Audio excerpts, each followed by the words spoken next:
Wish you a very good morning. I am Shah Nawaz Hussain from Group 13. Welcome to our chemistry project. Our topic is matter around us. I'd be very glad if you like to join us as I and my group members try to present before you a short video about the mentioned topic. What is science? Science is not just limited to a subject mentioned in the school syllabus. Science is present in every life element. With the advancement in time and revolutionary discoveries, there is almost no aspect of human life that does not involve science. From the cause of day and night to the flight of birds, falling of fruits and leaves from a tree, and even the vehicles running on the road involves science. In fact, every mere thing which we see around us involves science. And in scientific language, everything that we see is made out of matter. In this video, we will get to know about the various types of matter around us. Let's start the video with the topic matter. Basically, matter means any substance that has mass and occupies space by having volume. Matter can be present in any of the three states: solid, liquid and gas. It can be divided into two types: pure substances and mixtures. Let's understand the two types of matter. First, let's start with pure substances. Pure substances are those which consist only a single type of particle. They are pure single form of matter. Some of the examples of pure substances are iodine, oxygen, etc. As we now know about pure substances, let's check the types of pure substances on the basis of chemical compositions. Pure substances can be classified as either elements or compounds.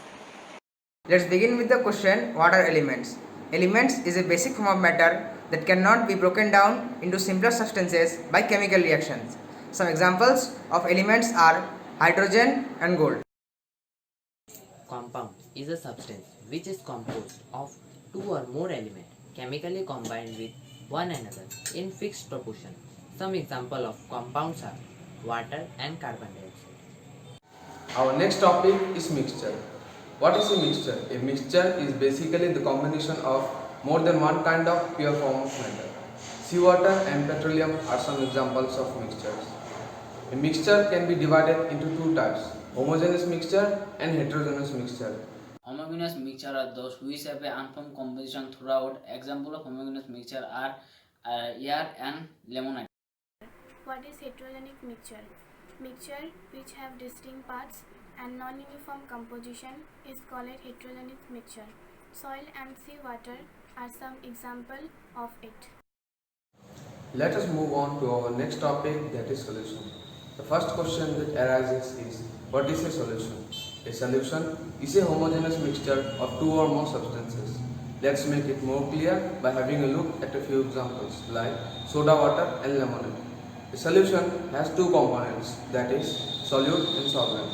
Solvent, the component of the solution that dissolves the other component in it, is called solvent. In other words, the component which is present in larger amount is called solvent. Solute, the component of the solution that gets dissolved in the solvent is called solute. It is usually present in lesser quantity. For instance, in case of lemon juice, lemon is the solute and water is the solvent. Now, there are some properties which determine which mixture can be called a solution. Some of the properties are: a solution is a homogeneous mixture. The particles of the solution cannot be seen by the naked eye. As the particles are too small, they cannot scatter a beam of light passing through the solution. A solution is stable, which means if a solution is left undisturbed, the particles will not settle down. Our next topic is suspension. So let's start with the question, what is a suspension? A suspension is a heterogeneous mixture in which the solute particles do not dissolve but remain suspended throughout the bulk of the medium. Examples of suspension are muddy water and mixture of chalk and water. As like a solution, suspension also has certain properties which distinguish itself from others. A suspension is a heterogeneous mixture. The particles of suspension can be seen by the naked eye. The particles of the suspension can scatter a beam of light passing through it. A suspension is unstable, which means if a suspension is left undisturbed, the particles of suspension will settle down. Now we have come across the last topic for today, that is colloids. What are colloids? A colloid is a heterogeneous mixture of one substance dispersed to the second substance. The concept of colloids can be understood more easily with the help of some examples like milk and smoke. The properties of colloids are: a colloid is a heterogeneous mixture. The particles of the colloid cannot be seen by the naked eye. A colloid is stable, which means if a colloid is left undisturbed, the particles will not settle down. The colloid particles cannot be separated by the process of filtration, but a special technique for centrifugation can be used to separate the colloid particles.